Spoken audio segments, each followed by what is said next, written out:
Operation सिंदूर नंतर पाकनं भारतावर 4 दिवस ड्रोन हल्लेही केले। प्रत्येक लाटेमध्ये 300 ते 400 ड्रोन थव्यानं पाठवले जायचे। भारताचा दारुगोळा क्षेपणास्त्र संपवणं हाच उद्देश होता, सूत्रांची माहिती। 11 दिवसांमध्ये हरियाणा पंजाबमधून पाकचे 12 गुप्तहेर पकडले। अनेकाचा पाकिस्तानी दूतावासाशी संपर्क। अटक केलेले सर्व गुप्तहेर 20 ते 35 वयोगटातील। यूपीच्या रामपूरमधील शहजाद नावाच्या गुप्तहेराला अटक। एटीएसकडून मोठी कारवाई। शहजाद आयएसआयचा एजंट असल्याचा आरोप। दहशतवाद्यांना पैसे पुरवत असल्याचा संशय।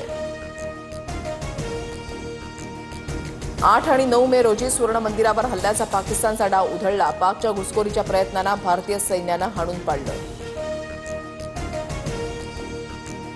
मध्य प्रदेशमधील भाजप मंत्री विजय शहाला सुप्रीम कोर्टानं फटकारलं। कर्नल सोफिया कुरेशींवरील आक्षेपार्ह वक्तव्याची कोर्टाकडून गंभीर दखल। एफआयआरच्या चौकशीसाठी 3 आयपीएस अधिकाऱ्यांची एसआयटी स्थापन करण्याचे आदेश।